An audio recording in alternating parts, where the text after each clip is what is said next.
Bonsoir tout le monde. Bon, à toutes et à tous. Merci d'être présents pour cette dernière séance du Conseil municipal de l'édition 2021-2025. On est le 1er octobre. Il est 7 heures. Je vous demanderai de vous lever, s'il vous plaît.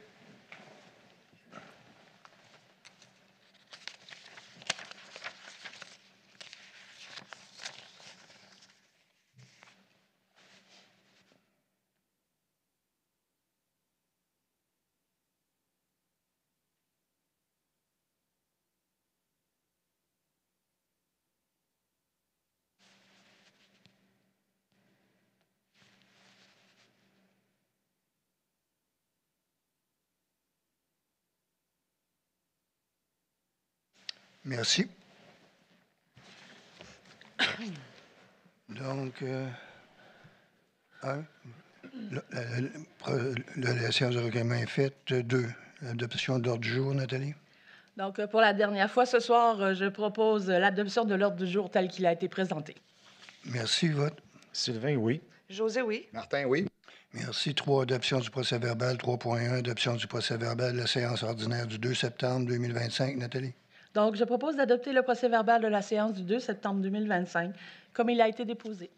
Merci. Vote. Sylvain, oui. José, oui. Martin, oui. Merci. 4, administration générale. 4.1, administration, prolongation d'embauche. Martin.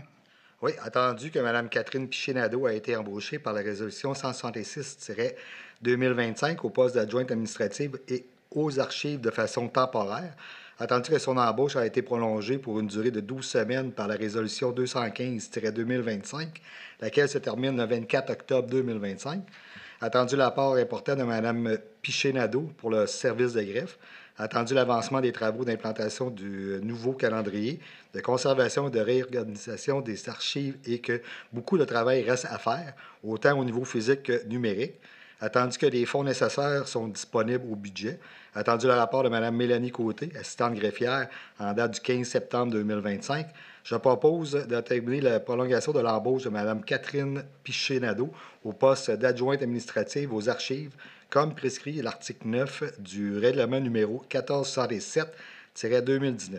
Et également, qu'elle soit rémunérée aux mêmes conditions qu'actuellement et que son salaire soit imputé au poste budgétaire salaire occasionnel. Merci. Vote. Sylvain, oui. Nathalie, oui. José, oui. Merci. 4.2, service technique, mouvement de personnel, entérinement. Martin. Oui, attendu qu'il est nécessaire pour la Ville d'embaucher un patrouilleur en déneigement pour l'hiver 2025-2026 afin d'assurer la sécurité des opérations. Attendu que M. Alexandre Raté a occupé ce poste l'hiver dernier à la satisfaction de son supérieur immédiat. Attendu le rapport de Mme Andréane Tardy, conseillère en ressources humaines, en date du 17 septembre 2025, je propose d'entériner l'embauche de M. Alexandre Raté au poste de patrouilleur en déneigement pour la division de transport des services techniques pour l'hiver 2025-2026 à compter du 1er novembre 2025, et ce, pour une durée de 23 fins de semaine. Et depuis, d'imputer le montant de la dépense au poste budgétaire salaire patrouilleur pour les années 2025-2026. Merci. Vote. Sylvain, oui. Nathalie, oui. José, oui. Merci. 4.4, indexation des grilles salariales employés occasionnels. Martin. 4.3, M. le maire. 4.3, excusez-moi. Service sport, loisirs, culture et vie communautaire, mouvement de personnel. Attendu la démission reçue de M. Simon Lafrance, coordonnateur sport, loisirs, culture et vie communautaire, effective le 3 octobre 2025. Attendu de la nécessité d'assurer la continuité des services et la gestion des dossiers en cours. Attendu que Mme Manon Lévesque, actuellement agente aux loisirs et aux événements, possède l'expérience et les compétences requises pour occuper temporairement les fonctions de coordination. Alors, je propose de nommer Mme Manon Lévesque, coordonnatrice sport, loisirs, culture et vie communautaire par intérim à compter du 6 octobre 2025, et ce jusqu'au 27 mars 2026 inclusivement. Et depuis, d'imputer le montant de la dépense au poste budgétaire salaire employé cadre. Merci. Vote. Sylvain, oui. Nathalie, oui. José, oui. Merci. 4.4, indexation de grille salariale employés occasionnels, prise 2. Martin. Oui, attendu que la résolution 074-2025 a autorisé l'adoption des grilles salariales pour l'année 2025 de certains employés occasionnels. attendu que quelques grilles salariales n'ont pas été indexées pour 2025 puisqu'il avait été convenu d'attendre la signature du contrat des cols bleus avant de le faire. Attendu qu'avec le contrat des cols bleus maintenant signé et les rétroactifs versés, la Ville souhaite revoir les conditions salariales des employés saisonniers afin de maintenir l'équité et le principe de travail égal, salaire égal. Attendu que ces ajustements reconnaissent leur contribution et soulignent notre appréciation pour ces employés dont les tâches sont essentielles et au bon fonctionnement de nos services. Attendu le rapport de Mme Julie Cloutier, trésorière et directrice générale adjointe, en date du 15 septembre 2025, je propose de modifier le titre du poste occasionnel journalier spécialisé pour journalier opérateur, tout comme il a été dans le contrat des employés des cols bleus. Et de plus, d'ajouter la grille salariale pour l'année 2025 de façon à ce que les grilles soient identiques à celles incluses au contrat des employés col bleu en vigueur, et ce, rétroactivement au 1er janvier 2025 pour les fonctions suivantes. Journalier opérateur, aide horticulteur journalier, préposé aux installations et aux activités de loisirs, préposé à l'entretien ménager. Et également d'imputer les montants des dépenses au poste budgétaire salaire, plusieurs postes ayant pour objet 141, et finalement d'éliminer les grilles salariales pour le poste occasionnel agent de sécurité et de rémunérer le personnel pour cette fonction au taux prévu à la grille surveillant au parc canin, en y ajoutant agent de sécurité au titre et ce rétroactivement au 1er janvier 2025. Merci. Vote. Sylvain, oui. Nathalie, oui. José, oui. Merci. 4.5. Amendement de résolution numéro 295-2025, 334-2025, rémunération du personnel électoral lors de l'élection municipale de 2025. Martin. Oui, attendu que la résolution numéro 295-2025 déterminait que le personnel régulier de la Ville requis pour la commission de révision était rémunéré selon les conditions de leur contrat de travail. Attendu que le vote au bureau du président est nouveau et qu'il requiert également le personnel régulier de la Ville. Attendu que la résolution numéro 334-2025, adoptée à la séance du 2 septembre 2025, attendu qu'il est nécessaire d'amender la résolution numéro 334-2025 afin de remplacer les mots « table de vérification » par « commission de révision ». Attendu que la modification doit être faite afin de respecter la loi. Attendu le rapport de Mme Mélanie Cloutier, assistante greffière, en date du 8 septembre 2025, je propose d'amender la résolution numéro 295-2025 afin que le personnel régulier de la Ville requis pour le vote au bureau du président soit rémunéré aux mêmes conditions que celui siégeant à la commission de révision. Également que la résolution numéro 334-2025 soit amendée pour remplacer les mots « table de vérification » par « commission de révision ». Merci. Vote. Sylvain, oui. Nathalie, oui. José, oui. Merci. 4.6. Affectation d'une somme au fonds réservé dépensé liée à la tenue d'une élection. Martin. Attendu l'entrée en vigueur le 5 novembre 2021 de la loi modifiant la loi sur les élections et référendums dans les municipalités, la loi sur l'éthique et de la déontologie municipale et diverses dispositions législatives. Attendu qu'à compter du 1er janvier 2022, les municipalités devaient constituer, conformément aux articles 218.1 et 218.2 de la loi sur les élections et les référendums dans les municipalités, un fonds réservé au financement des dépenses liées à la tenue d'une élection. Attendu la résolution 403-2022, qui a été officiellement un fonds réservé aux dépenses liées à la tenue d'une élection. Attendu qu'en vertu de l'article 218.2 LERM, le Conseil doit, après consultation du président d'élection, affecter annuellement au fonds les sommes nécessaires afin qu'il soit suffisant l'année où doit être tenue la prochaine élection générale pour pourvoir au coût de cette élection. Attendu que les coûts de la prochaine élection générale est présumé au moins égal au coût de la dernière élection générale ou celle précédente de cette dernière, selon le plus élevé des deux, sous réserve des mesures particulières qui ne doivent pas être prises en compte, prévues à la loi des élections générales de 2021. Attendu que, conformément à la loi, et après avoir consulté le président d'élection, le Conseil doit affecter à ce fonds un montant de 7 330 $ pour l'année 2025.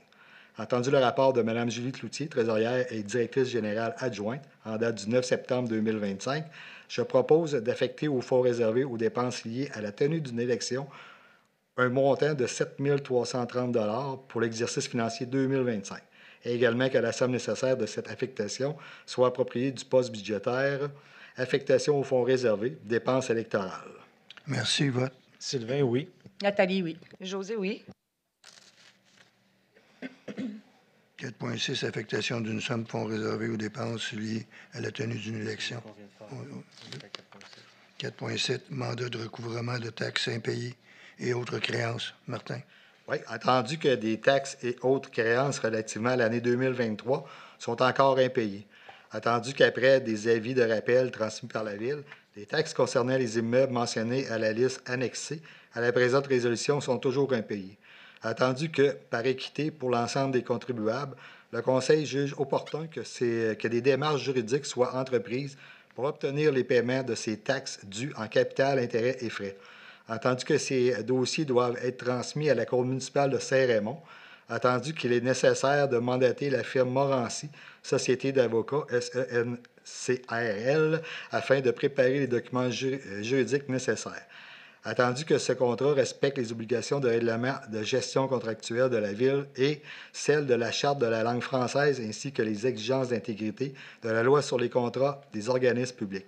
Attendu le rapport de Mme Julie Cloutier, trésorière et directrice générale adjointe en date du 15 septembre 2025, je propose que Mme Julie Cloutier, trésorière et directrice générale adjointe, soit autorisée à mandater Maître Patrick Beauchemin et l'équipe de droit municipal de la firme Morancy, Société d'avocats SENCRL, afin d'entreprendre toutes les démarches nécessaires afin de récupérer les taxes impayées des débiteurs en défaut à l'égard des immeubles mentionnés en annexe de la présente, incluant, mais non limitativement, la transmission d'une mise en demeure, le dépôt d'une procédure à la Cour municipale de Saint-Raymond et l'exécution des jugements obtenus. Et de plus, d'autoriser une dépense estimée à 5 000 et d'imputer ce montant au poste budgétaire frais juridiques de créances impayées après une appropriation de l'excédent de fonctionnement non affecté du même montant. Et finalement, que les dossiers pour lesquels une entente de paiement a été conclue ne voient aucune procédure judiciaire à être entreprise, sauf en cas de non-respect de l'entente. Merci. Vote. Sylvain, oui. Nathalie, oui. José, oui. Merci. 4.8, annulation des soldes résiduaires et règlement d'emprunt. José. Oui, attendu que la Ville de Sainte-Catherine de la Jacques-Cartier a entièrement révisé l'objet des règlements dont la liste apparaît à l'annexe selon ce qui était prévu. Attendu qu'une partie de ce règlement a été financée de façon permanente. Attendu qu'il existe pour chacun de ces règlements un solde non contracté de montant de l'emprunt approuvé par le ministre des Affaires municipales et de l'Habitation qui peut être utilisé à d'autres fins. Attendu que le financement de ces soldes n'est pas requis et que ces soldes ne devraient plus apparaître dans le registre du ministère, attendu qu'il y a lieu, à cette fin, de modifier les règlements d'emprunt identifiés à l'annexe pour ajouter les montants de la dépense et de l'emprunt, et s'il y a lieu, approprier une subvention ou une somme provenant du Fonds général de la Ville. Je propose de modifier les règlements identifiés à l'annexe de la façon suivante. 1. Par le remplacement des montants de la dépense ou de l'emprunt pour les montants indiqués sous la colonne « Nouveau montant de la dépense » et « Nouveau montant de l'emprunt » de l'annexe. 2. Par l'ajout d'une disposition prévoyant qu'aux fins d'acquitter une partie de la dépense, la Ville affecte de son fonds général la somme indiquée sous la colonne « Fonds général » de l'annexe. En 3. Par la modification de la disposition relative à l'affectation de la subvention en vue d'y indiquer le montant apparaissant sous la colonne « Subvention » de l'annexe. Les protocoles d'entente sont réputés faire partie intégrante des règlements correspondants identifiés à l'annexe. De plus, que la Ville de Sainte-Catherine-de-la-Jacques-Cartier informe le ministère des Affaires municipales et de l'Habitation que le pouvoir d'emprunt des règlements identifiés à l'annexe ne seront pas utilisés en totalité en raison des modifications apportées à ces règlements par la présente résolution et, le cas échéant, des quotes-parts versées par les promoteurs ou des sommes reçues des contribuables en un seul versement pour le paiement de leur part en capital. Les montants de ces appropriations apparaissent sous la colonne promoteur et paiement comptant de l'annexe. De plus, que la Ville de Sainte-Catherine-de-la-Jacques-Cartier demande au ministère d'annuler dans ses registres les soldes résiduels, résiduaires mentionnés à l'annexe. Et de plus, qu'une copie certifiée conforme à la présente résolution soit transmise au ministère des Affaires municipales et de l'Habitation. Merci. Vote. Sylvain, oui. Nathalie, oui. Martin, oui. Merci. 4.10.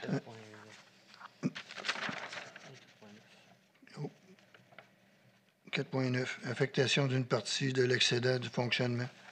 José. Oui, attendu la résolution 301-2014 qui autorisait la création d'un surplus affecté pour le rachat de jours de congés de maladie non utilisés au 1er janvier 2006 et afin de pourvoir aux indemnités de départ des membres du Conseil et du personnel visés par cette mesure. Attendu qu'il y aurait lieu de provisionner un montant de 47 000 $ qui sera affecté au rachat des jours de congé de maladie et afin de pourvoir aux indemnités de départ des membres du Conseil et du personnel visé par cette mesure. Attendu que la Ville possède plusieurs bâtiments pour lesquels des travaux d'entretien coûteux sont parfois nécessaires afin de les maintenir en bon état. Attendu qu'il y aurait également lieu de provisionner une somme de 10 000 $ pour l'année 2025 destinée à l'entretien des bâtiments municipaux. Attendu le rapport de Mme Julie Cloutier, trésorière et directrice adjointe en date du 9 septembre 2025, je propose que ce conseil affecte un montant de 47 000 $ de son excédent de fonctionnement non affecté au 31 décembre 2024 pour le rachat des jours de congé de maladie non utilisés au 1er janvier 2006 et afin de pourvoir aux indemnités de départ des membres du Conseil et du personnel visés par cette mesure. Attendu que ce conseil affecte un montant de 10 000 $ de son excédent de fonctionnement non affecté au 31 décembre 2024 pour constituer une provision afin de pourvoir des dépenses d'entretien majeur afin de maintenir en bon état tous les bâtiments municipaux. Merci. Vote. Sylvain, oui. Nathalie, oui. Martin, oui. Merci. 4.10. Octroi de 2 contrats gris à gris. Projet de remplacement du système téléphonique. José. Attendu que le système téléphonique utilisé par la Ville de Sainte-Catherine-de-la-Jacques-Cartier a été mis en place en 2013 et qu'il doit être remplacé. Attendu que le système de téléphonie via le logiciel Teams s'avère être la solution la plus intéressante afin de doter la Ville d'un système téléphonique moderne et efficace. Attendu qu'il serait pertinent d'octroyer un contrat visant à améliorer la vitesse de connexion Internet pour que le système fonctionne de façon optimale. Attendu la proposition de Bell pour le service Internet Affaires daté du 9 avril 2025. Attendu qu'un service de routage direct serait aussi nécessaire pour permettre de transmettre des appels via les réseaux de données. Attendu que la proposition de Bell pour le service de routage direct daté du 3 septembre 2025. Attendu que ce contrat respecte les obligations du règlement de gestion contractuelle de la Ville et celles de la Charte de la langue française, ainsi que les exigences d'intégrité de la loi sur les contrats des organismes publics. Attendu le rapport de Mme Julie Cloutier, trésorière et directrice générale adjointe en date du 17 septembre 2025, je propose d'octroyer le contrat à Bell pour les services Internet Affaires nécessaires et pour le service de routage direct dans le cadre du projet de remplacement du système téléphonique selon les offres de services déposées le 9 avril 2025 et le 3 septembre 2025, au montant respectif de 3 752,70 $ plus taxes et de 12 969 $ plus taxes. Et de plus d'imputer le montant de la dépense au poste budgétaire ayant pour objet 331 ou 335 et ayant pour titre Internet ou téléphonie. Et de plus, d'autoriser Mme Julie Cloutier, trésorière et directrice générale adjointe, à signer les contrats à intervenir. Merci. Vote. Sylvain, oui. Nathalie, oui. Martin, oui. Merci. 4.11, un octroi d'un contrat de gré à gré pour l'achat et l'installation de matériel pour le projet de remplacement du système téléphonique. José. Oui, attendu que le système téléphonique utilisé actuellement à la ville de Sainte-Catherine-de-la-Jacques-Cartier a été mis en place en 2013 et doit être remplacé. Je suis à la bonne place? Oui. OK. OK. Attendu qu'il est nécessaire d'autoriser l'achat et l'installation de matériel pour le projet de remplacement du système téléphonique tel que prévu au PTI 2025. Attendu que la Ville a fait des demandes de prix auprès de 3 fournisseurs qui nous ont tous fait parvenir une offre de prix. Attendu que la meilleure offre de prix jointe à la présente est celle de la compagnie Campugen Incorporée en date du 25 septembre 2025 au montant de 15 651,75 sous plus taxes. Attendu que ces achats ont été prévus au plan triennal d'immobilisation de l'année 2025, attendu que le Conseil municipal a adopté le règlement numéro 1434-2018 concernant la gestion contractuelle telle que prévue dans la loi sur les cités et villes. Attendu que ce règlement stipule que tout contrat comportant une dépense de moins de 25 000 $ peut être octroyé de gré à gré. Attendu que ce contrat respecte les obligations du règlement de gestion contractuelle de la Ville et celles de la Charte de la langue française, ainsi que les exigences d'intégrité de la loi sur les contrats des organismes publics. Attendu le rapport de Mme Julie Cloutier, trésorière et directrice générale adjointe en date du 25 septembre 2025, je propose d'autoriser l'achat du matériel pour le projet de remplacement du système téléphonique pour un montant de 15 651,75 $ plus taxes auprès de Campugen Incorporée, et ce, conformément au prix soumis le 24 septembre 2025 dans le devis numéro 630-245. Et de plus, de confier l'installation à Logicil, comme prévu au contrat accordé par la résolution 064-2024 pour l'exécution des projets informatiques prévus au bilan de santé et sécurité de l'infrastructure et des actifs informatiques. Et de plus, d'approprier les sommes nécessaires au fonds de roulement remboursable sur 3 ans. Merci. Vote. Sylvain, oui. Nathalie, oui. Martin, oui. Merci. 4.12, approbation de règlement d'emprunt numéro 47-2025 de la Régie régionale de la gestion des matières résiduelles de Portneuf, décrétant un emprunt de 2 159 592 et 38 88 pour une période de 10 ans. Sylvain? Oui. Attendu que la Régie régionale des gestions des matières résiduelles de Portneuf a la responsabilité de la gestion des matières résiduelles pour toutes ses municipalités membres. Attendu que les dépenses prévues concernant notamment divers travaux d'infrastructure. Attendu que les municipalités membres de la Régie doivent approuver ce règlement d'emprunt par une résolution de leur conseil municipal au plus tard à la 2e séance ordinaire qui suit la réception d'une copie transmise par le directeur général de la Régie. Et ce, s'ils ne le font pas, le règlement sera réputé à être approuvé par les municipalités. Attendu que ces procédures référées à l'article 468.38 de la loi sur les cités et villes, attendu que l'approbation de ce règlement d'emprunt est également soumise à la procédure suivante. 1. Avis public aux contribuables du territoire de chacune des municipalités au profit desquelles la dépense est effectuée, les avisant qu'ils ont un délai de 30 jours pour demander à la ministre des Affaires municipales et de l'Habitation de soumettre ce règlement à l'approbation des personnes habiles à voter de chacune des municipalités. En 2, approbation du règlement par le ministère des Affaires municipales et de l'Habitation. Attendu que le règlement préalablement approuvé par la résolution 337-2025 contenait une erreur.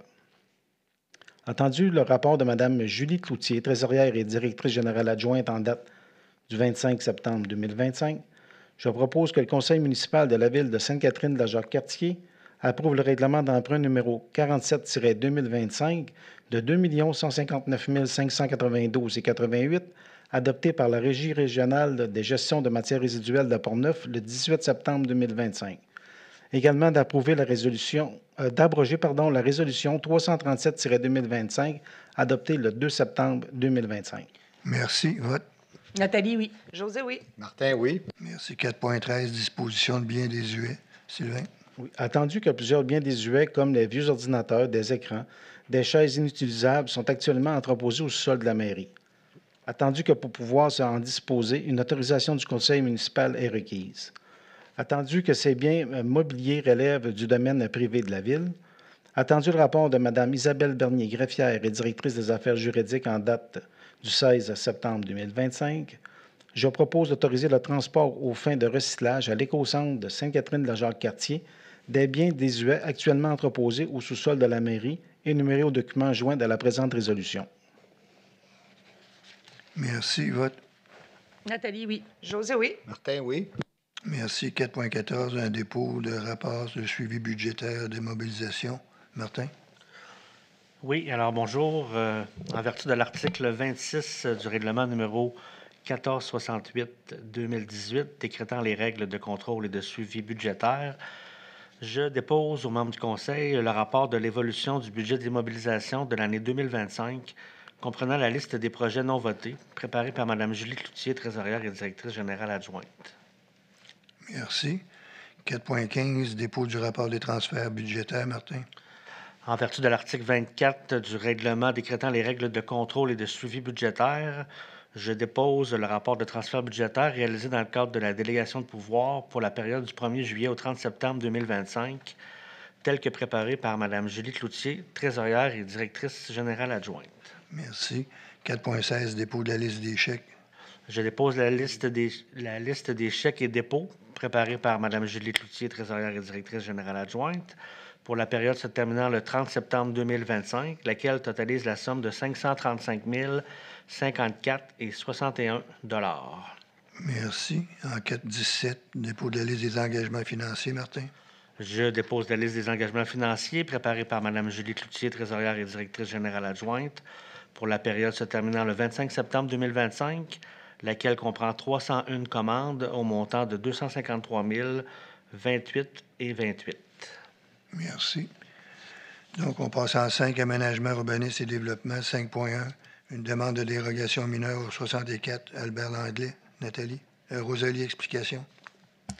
Oui, donc il s'agit d'autoriser l'agrandissement de la résidence qui porterait la distance entre l'avant-toit de la résidence et l'avant-toit du garage isolé à 1,60 m, alors que l'article 7.2.1.2.5 du règlement de zonage numéro 1259-2014 stipule qu'un espace minimal de 2 mètres doit être laissé libre entre la construction complémentaire, en tenant compte des avant-toits, lorsque présent, et l'avant-toit du bâtiment principal. L'immeuble en cause est situé au 64 rue Albert-Langlais à Sainte-Catherine-la-Jacques-Cartier.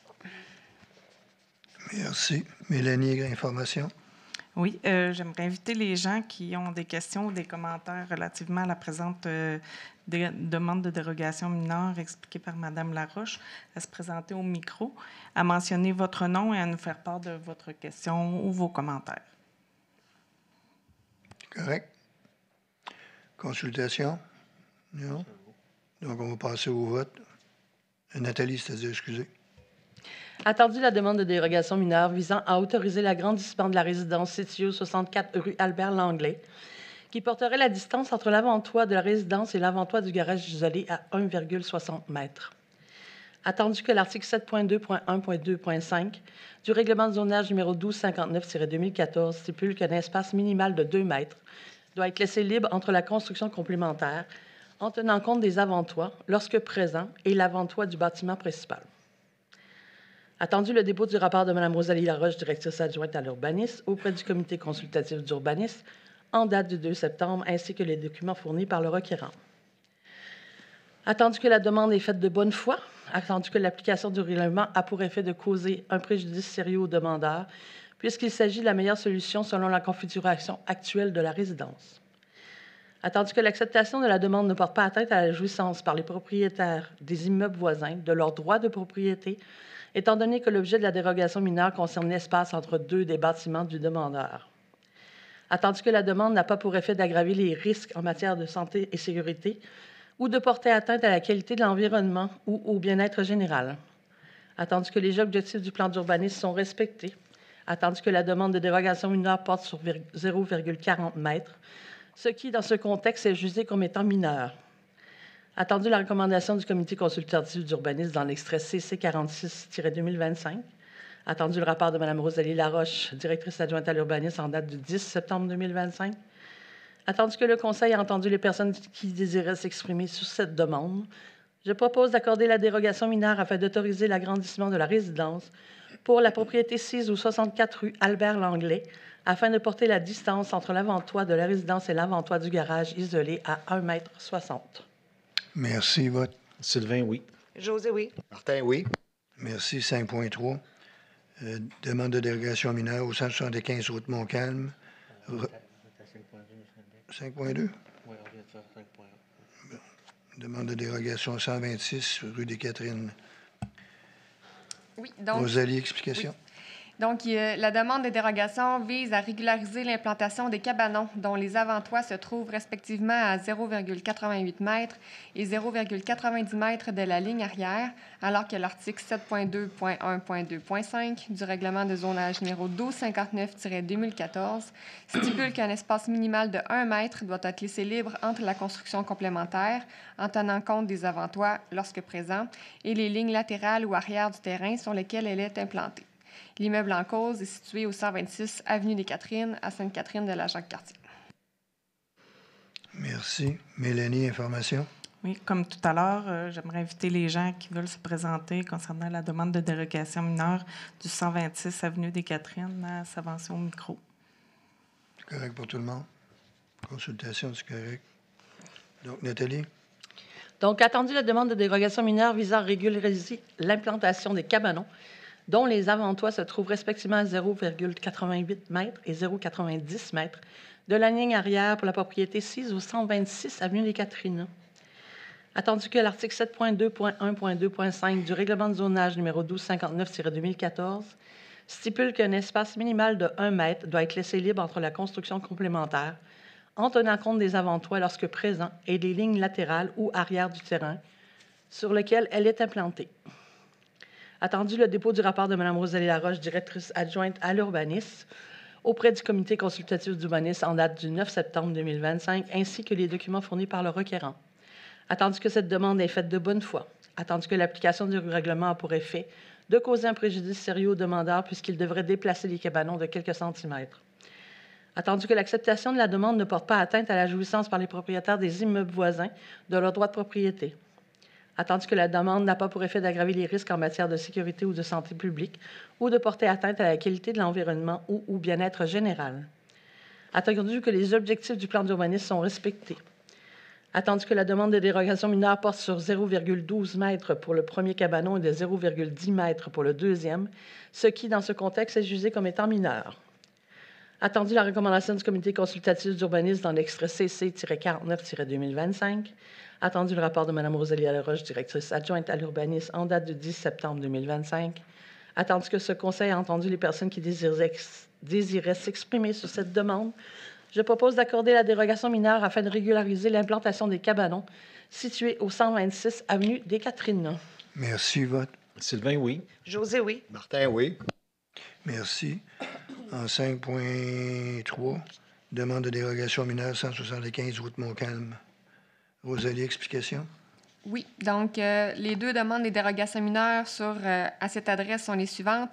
Autoriser la construction d'un abri d'auto en cour avant, bien que cette dernière ait actuellement une profondeur de 20,34 m, alors que l'article 7.2.1.4.4 du règlement de zonage numéro 1259-2014 stipule au paragraphe 1 que la cour avant doit avoir une profondeur minimale de 30 m.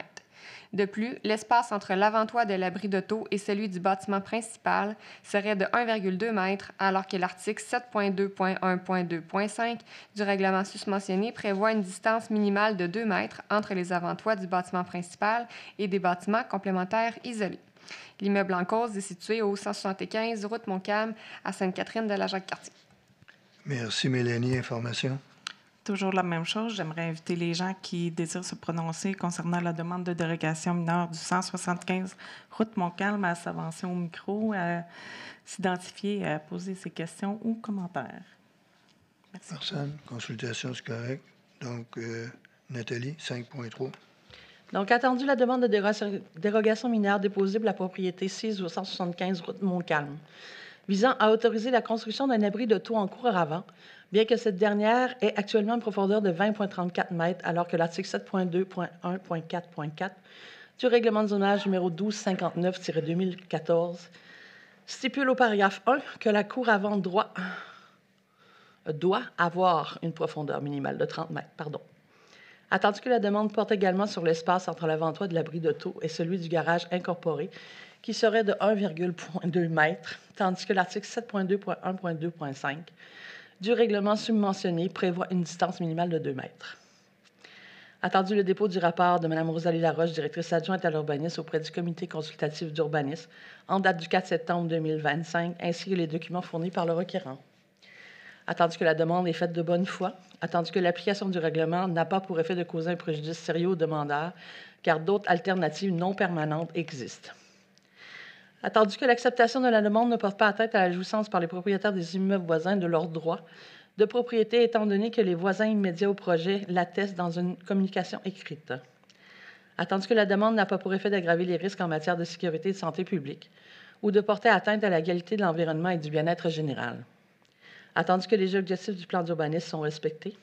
Attendu que la demande de dérogation mineure porte sur 9,66 mètres pour la profondeur de la cour avant et de 0,8 mètres pour la distance entre les deux avant-toits, ce qui, dans le cas est jugé comme étant mineur. Attendu que l'acceptation de cette demande causerait un précédent. Attendu la recommandation du comité consultatif d'urbanisme dans l'extrait CC 47-2025. Attendu le rapport de Mme Rosalie Laroche, directrice adjointe à l'urbanisme, en date du 10 septembre 2025. Attendu que ce Conseil a entendu les personnes qui désiraient s'exprimer sur cette demande. Je propose de refuser la demande de dérogation mineure autorisant la construction d'un abri de toit en cour avant pour la propriété sise au 175 route Montcalm. 5.3, vote. Sylvain, oui. José, oui. Martin, oui. Merci. 5.4, une approbation des plans relatifs à l'implantation et à l'architecture afin d'obtenir un certificat d'autorisation d'enseigne au 4669 route Fossambeau. Nathalie? Donc, attendu la demande de permis de rénovation sans agrandissement du bâtiment principal ainsi que la demande de certificat d'autorisation d'une enseigne pour la propriété sise au 4669 route de Fossambeau. Attendu que les demandes sont assujetties à l'approbation des plans relatifs à l'implantation et l'architecture en vertu du règlement sur les plans d'implantation et d'intégration architecturale numéro 1347-2016 selon les objectifs et critères du secteur du tronçon commercial central. Attendu le dépôt du rapport de Mme Rosalie Laroche, directrice adjointe à l'urbanisme, auprès du comité consultatif d'urbanisme en date du 4 septembre 2025, ainsi que les documents fournis par le requérant. Attendu que les critères d'analyse au PIA sont majoritairement satisfaits ou non applicables et que les objectifs sont atteints. Attendu la recommandation du comité consultatif d'urbanisme en date du 9 septembre 2025. Attendu le rapport de Mme Rosalie Laroche, directrice adjointe à l'urbanisme en date du 10 septembre 2025. Je propose d'approuver les plans relatifs à l'implantation et à l'architecture des constructions concernant la demande de permis de rénovation ainsi que la demande de certificat d'autorisation d'enseigne pour la propriété sise au 4669 route de Fossambeau. Merci. Vote. Sylvain, oui. José, oui. Martin, oui. Merci. 5.5, autorisation du conseil municipal, présentation d'une demande à la Cour supérieure. Nathalie? Donc, attendu la nécessité d'entamer des démarches afin d'obtenir une ordonnance de la Cour supérieure pour le dossier dont le rapport détaillé est joint par la présente. Attendu qu'il faut par le fait même mandater un avocat afin de préparer et de présenter le dit dossier. Attendu que l'article 5 du règlement numéro 1467-2019 stipule que malgré les limites maximales de dépenses autorisées par délégation, les fonctionnaires visés peuvent autoriser des dépenses liées aux honoraires professionnels des conseillers juridiques, et ce, sans égard au montant, le tout conditionnellement au respect des obligations du règlement de la gestion contractuelle de la Ville et celle de la Charte de la langue française, ainsi que les exigences d'intégrité de la loi sur les contrats aux organismes publics. Attendu le rapport de Mme Rosalie Laroche, directrice adjointe à l'urbanisme en date du 23 septembre 2025, je te propose d'autoriser M. Pascal Bérubé, directeur de l'urbanisme et de l'occupation du territoire, à octroyer un mandat à une firme d'avocats spécialisée en la matière pour présenter une demande d'ordonnance à la Cour supérieure.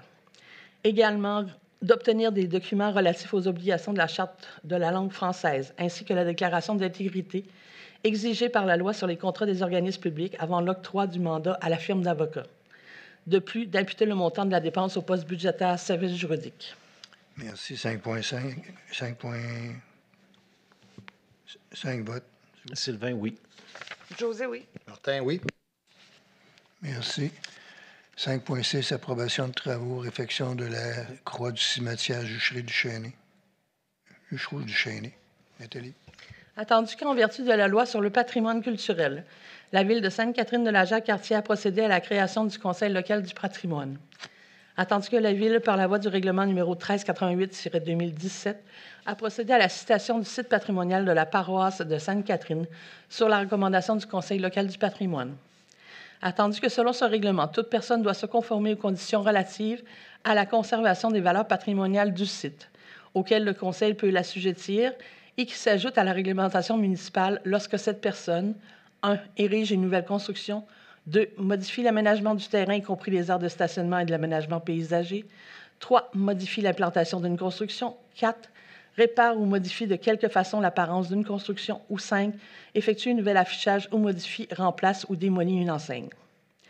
Attendu que les travaux exécutés à l'intérieur du périmètre du site patrimonial cité par le règlement ne peuvent avoir pour effet d'altérer les éléments sur lesquels est fondé son intérêt patrimonial, architectural, archéologique, historique et paysager. Attendu la demande déposée par la paroisse de la Transfiguration du Seigneur concernant la réflexion de la croix du cimetière Juchereau-Duchesnay.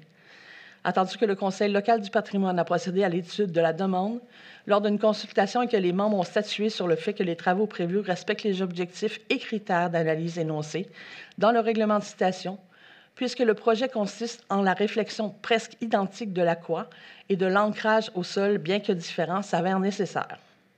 Attendu le rapport de Mme Rosalie Laroche, directrice adjointe à l'urbanisme, en date du 15 septembre 2025, je propose d'autoriser les travaux concernant la réfection de la croix du cimetière Juchereau-Duchesnay, tels que présentés dans les documents déposés. 5.6, vote. Sylvain, oui. José, oui. Martin, oui. Merci. 5.7, approbation des travaux, abattage d'arbres sur le site patrimonial du manoir seigneurial Juchereau-Duchesnay. Nathalie. Attendu qu'à vertu de la loi sur le patrimoine culturel, la Ville de Sainte-Catherine-de-la-Jacques-Cartier a procédé à la création du Conseil local du patrimoine. Attendu que la Ville de Sainte-Catherine-de-la-Jacques-Cartier, par la voie du règlement numéro 1266-2014, a procédé à la citation du site patrimonial du manoir seigneurial Juchereau-Duchesnay sur la recommandation du Conseil local du patrimoine. Attendu que, selon ce règlement, toute personne doit se conformer aux conditions relatives à la conservation des valeurs patrimoniales du site auxquelles le Conseil peut l'assujettir et qui s'ajoute à la réglementation municipale lorsque cette personne, 1. érige une nouvelle construction, 2. modifie l'aménagement du terrain, y compris les aires de stationnement et l'aménagement paysager, 3. modifie l'implantation d'une construction, 4. répare ou modifie de quelque façon l'apparence d'une construction, 5. effectue un nouvel affichage ou modifie, remplace ou démolit une enseigne. Attendu que les travaux exécutés à l'intérieur du périmètre du site du patrimonial cité par règlement ne peut avoir pour effet d'altérer les éléments sur lesquels est fondé son intérêt patrimonial, architectural, archéologique, historique ou paysager. Attendu la demande d'abattage d'arbres déposée par le ministère des Transports et de la Mobilité durable dans le cadre de la réfection du pont de la rivière Ontaridis. Attendu que le MTMD devra obtenir l'autorisation des propriétaires concernés. Attendu que le Conseil local du patrimoine a procédé à l'étude de la demande lors d'une consultation et que les membres ont statué sur le fait que les travaux prévus respectent les objectifs et les critères d'analyse énoncés dans le règlement de citation, puisque le projet n'affecte pas l'intégrité des éléments caractéristiques qui traduisent la valeur patrimoniale du site. Attendu que plusieurs arbres matures devront être recoupés, ce qui changera l'apparence du site patrimonial. Attendu le rapport de Mme Rosalie Laroche, directrice adjointe à l'urbanisme, en date du 15 septembre 2025, je propose d'accepter les travaux relatifs à la coupe d'arbres dans le cadre du réaménagement du pont de la rivière Ontaridis sur le site patrimonial du manoir seigneurial Juchereau-Duchesnay. Également, d'exiger la plantation de nouveaux arbres à la fin des travaux d'essence similaires à ceux qui ont été coupés. Merci. 5.7, vote. Sylvain, oui. José, oui. Martin, oui. Merci. 5.8, recommandation de la Ville, demande d'autorisation auprès du CPTAQ pour le lot 4 744 759. Nathalie. Donc, attendu que le 14 septembre 2025, via la plateforme électronique de la Commission de la protection du territoire agricole du Québec, le service de l'urbanisme a reçu une demande d'autorisation pour aliéner une portion du lot 5 509 822 afin de fusionner avec le lot 4 744 759 et autoriser un usage autre qu'agricole. Attendu qu'une vérification de droit ait été confirmée par la CPTAQ, dossier 44 68 50, pour le lot 4 744 759 concernant un usage résidentiel.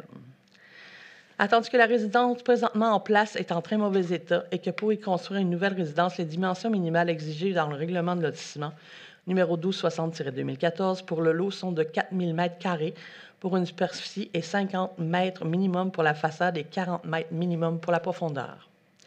Attendu que le propriétaire du lot 5 509 822 a confirmé qu'il était d'accord avec cette demande.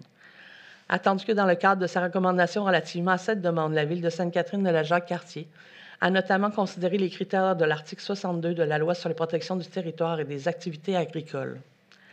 Attendu que malgré l'application de l'article 61.1 de la LPTAA, comme il s'agit de terrain familial sur lequel un usage résidentiel est déjà présent et ayant un droit acquis, il s'avère cohérent que la demandeur puisse continuer d'exercer son droit sur celui-ci et puisse également l'agrandir compte tenu des règles plus strictes de la municipalité concernant le lotissement. Attendu que selon les cartes du potentiel agricole du sol du Québec, il s'agit d'un sol de classe 4, soit des sols comportant de graves limitations qui restreignent le choix des cultures ou imposent des pratiques spéciales de conservation. Attendu que la demande d'autorisation est conforme aux règlements municipaux et qu'elle ne contrevient pas à aucun de ces derniers. Attendu la recommandation du service de l'urbanisme. Attendu le rapport de Mme Rosalie Laroche en date du... directrice adjointe à l'urbanisme en date du 15 septembre 2025.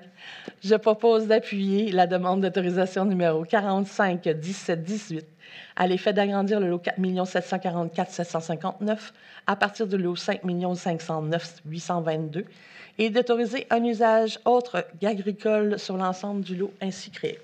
Merci. 5.8, vote. Sylvain, oui. José, oui. Martin, oui. Merci. On s'en va en hygiène du milieu. 6.1, programme de taxe sur l'essence et la contribution du Québec 2024 à 2028. Dépôt de la liste des travaux admissibles à effectuer à l'intérieur des années du programme. Sylvain? Oui. Attendu que la Ville de Sainte-Catherine de la Jacques-Cartier, si après désignée ville, a pris connaissance du guide relatif aux modalités de versement de la contribution gouvernementale dans le cadre du programme des transferts pour les infrastructures d'eau et collectives du Québec, TECQ, pour les années 2024 à 2028. Attendu que la Ville doit respecter les modalités de ce guide qui s'applique à elle pour recevoir la contribution gouvernementale qui lui a été confirmée dans une lettre de la ministre des Affaires municipales et de l'Habitation.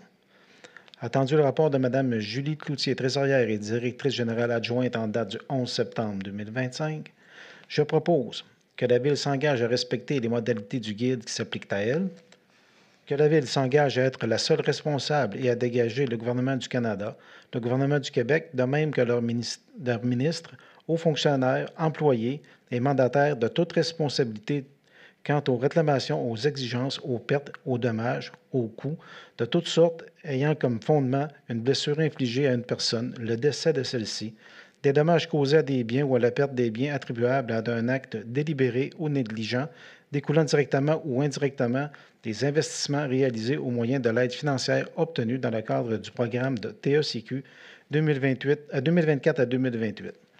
Que la Ville approuve le contenu et autorise l'envoi au ministère des Affaires municipales et de l'Habitation de la programmation des travaux ci-joints et de tous les autres documents exigés par le ministère en vue de recevoir la contribution gouvernementale qui lui a été confirmée dans une lettre de la ministre des Affaires municipales et de l'Habitation. Que la Ville s'engage à déposer annuellement une mise à jour de la programmation des travaux durant la période du 1er octobre au 15 février inclusivement. Que la Ville s'engage à réaliser les investissements autonomes qui lui sont imposés pour l'ensemble des 5 années du programme. Et finalement, que la Ville s'engage à informer le ministère des Affaires municipales et de l'Habitation de toute modification qui sera apportée à la programmation de travaux approuvés par la présente résolution. 6.1, vote. Nathalie, oui. José, oui. Martin, oui. Merci. 7, Parc et bâtiments. 7.1, autorisation de paiement numéro 1, réaménagement du garage municipal. Sylvain? Attendu que les travaux de réaménagement du garage municipal. Attendu la recommandation de paiement de la firme Merox en date du 5 septembre 2025. Attendu le rapport de M. Simon Monnevaleur, chargé de projet en date du 9 septembre 2025. Je propose d'autoriser le paiement numéro 1 à Simaco, entrepreneur général, d'une somme de 46 047,49 sous. Ce montant tient compte des travaux exécutés au 31 août 2025, d'une retenue contractuelle de 10 et l'ajout de taxes brutes. De plus, d'imputer le montant du paiement numéro 1 au sous-projet 01 du projet 2024-1658 et la retenue contractuelle de 10 au poste budgétaire. Merci. 7.1, vote. Nathalie, oui. José, oui. Martin, oui. Merci. Santé bien-être, 1.8. 8.1, remise des profits du tournoi de golf du maire, édition 2025. Martin. Oui, attendu que le tournoi de golf du maire 2025 s'est tenu le 12 juin dernier au club de golf du lac Saint-Joseph, attendu que la tenue de cet événement vise à soutenir l'organisme Gestion Santé Sainte-Catherine de la Jacques-Cartier, attendu que tous les revenus ont été encaissés et que toutes les dépenses ont été payées, attendu que les profits amassés doivent être versés à Gestion Santé Sainte-Catherine de la Jacques-Cartier, attendu le rapport de Mme Julie Cloutier, trésorière et directrice générale adjointe, en date du 17 septembre 2025. Je propose d'autoriser Mme Julie Cloutier, trésorière et directrice générale adjointe, à verser les profits de l'édition 2025 du tournoi de golf du maire à Gestion Santé Sainte-Catherine de la Jacques-Cartier au montant de 8 552,96 $. 8.1, vote. Sylvain, oui. Nathalie, oui. José, oui. Merci. Sécurité publique et aucun point. 10. Sport, loisirs, culture et vie communautaire. 10.1, un octroi de contrat pour le réaménagement du parc Merle d'Amérique. José. Attendu que le conseil municipal a adopté le règlement numéro 1434-2018 concernant la gestion contractuelle comme prévu dans la loi sur les cités et villes. Attendu que ce règlement stipule que tout contrat comportant une dépense d'au moins 25 $ mais inférieure au seuil obligeant un appel d'offres public de 133 800 $ peut être octroyé de gré à gré. Attendu que ce contrat respecte les obligations de règlement de gestion contractuelle de la Ville et celles de la Charte de la langue française, ainsi que les exigences d'intégrité de la loi sur les contrats des organismes publics. Attendu l'offre de prix soumise par Excare Aménagement Incorporé en date du 9 septembre 2025. Attendu le rapport de M. Éric Gingras, directeur du service Sport, loisirs, culture et vie communautaire en date du 26 août 2025, je propose d'octroyer le contrat à Excare Aménagement Incorporé pour le réaménagement du parc du Merle d'Amérique selon l'offre de prix soumise le 26 août 2025 au montant de 115 228,71 sous plus taxes.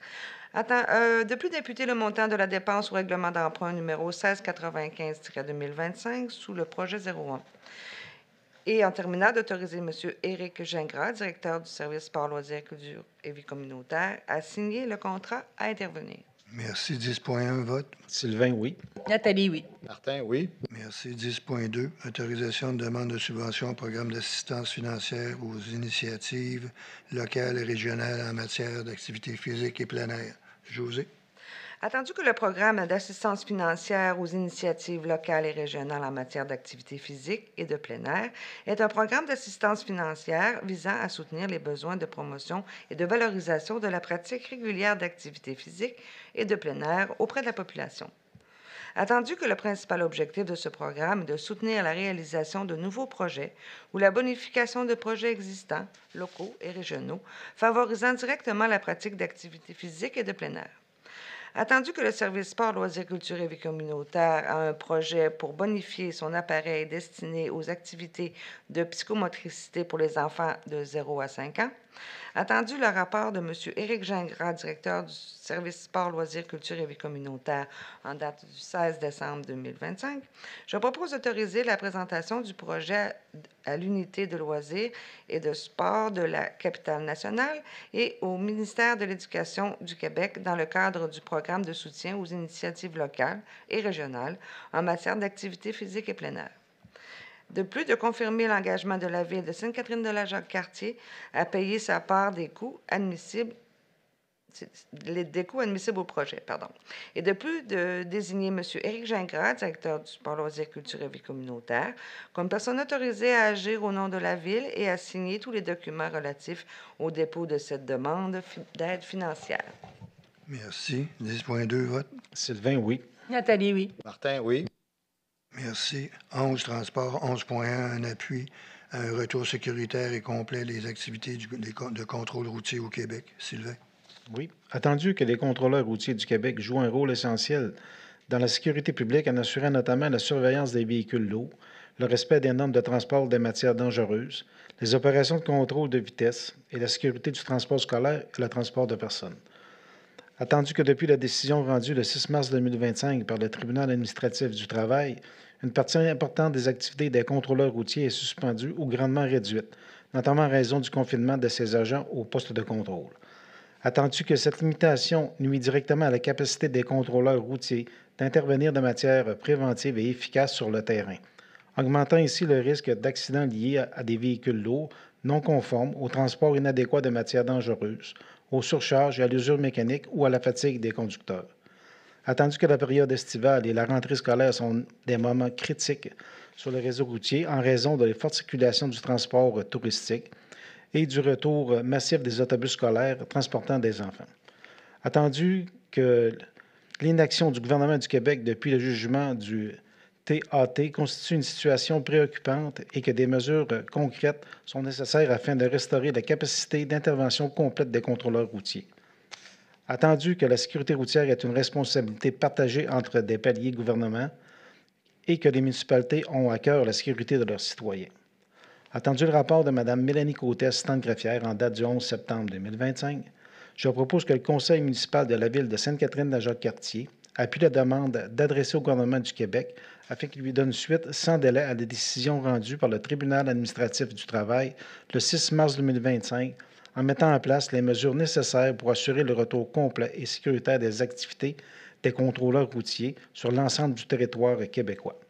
Et finalement, que cette résolution soit transmise au ministère des Transports et de la Mobilité durable du Québec, au ministère de la Sécurité publique du Québec, au bureau du premier ministre du Québec, à la présidente directrice générale par intérim ainsi qu'à la présidente du conseil d'administration de la Société de transport, de l'assurance automobile du Québec, aux municipalités du Québec, au MRC ainsi qu'à l'Union des municipalités du Québec et à la Fédération québécoise des municipalités. Et finalement, qu'une copie soit acheminée à l'auteur inquiet pour la sécurité des Québécois. Merci. 11.1, vote. Nathalie, oui. José, oui. Martin, oui. Merci. 11.2, demande d'aide financière au volet soutien programme d'aide à la voirie locale. Sylvain? Oui, attendu que le programme d'aide à la voirie locale vise à assister les municipalités dans les planifications, l'amélioration et le maintien des infrastructures du réseau routier local et municipal dont elle est la responsabilité. Attendu que les membres du Conseil ont pris connaissance des modalités d'application du PAVL de 2025-2027, notamment celle du volet concerné par une demande d'aide financière soumise dans le cadre de ce programme et s'engagent à les respecter.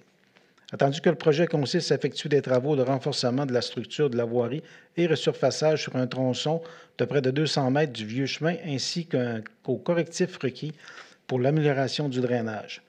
Attendu que les interventions visées dans la demande d'aide financière concernent des routes locales sous autorité municipale et que des travaux admissibles à l'aide financière du volet soutien.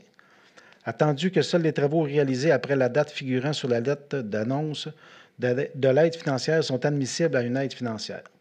Attendu que la Ville de Sainte-Catherine-de-la-Jacques-Cartier doit faire réaliser des travaux dans les 12 mois suivant la lettre d'annonce de l'aide financière et qu'elle a pris connaissance des restrictions d'accès au programme prévues à la section 1.10 des modalités qui s'appliquent. Attendu que la Ville de Sainte-Catherine-de-la-Jacques-Cartier doit respecter les lois et les règlements en vigueur et obtenir les autorisations requises avant l'exécution du projet. Attendu que la Ville de Sainte-Catherine-de-la-Jacques-Cartier autorise le dépôt de la demande d'aide financière, confirme sa contribution financière au projet et autorise un de ses représentants à signer cette demande. Attendu que la Ville de Sainte-Catherine-de-Jacques-Cartier choisit d'établir la source de calcul de l'aide financière selon l'estimation détaillée des coûts des travaux. Attendu que le chargé de projet de la Ville de Sainte-Catherine-de-la-Jacques-Cartier, M. Simon Monnevaleur, agit à titre de représentant de cette dernière auprès du ministère dans le cadre de ce dossier.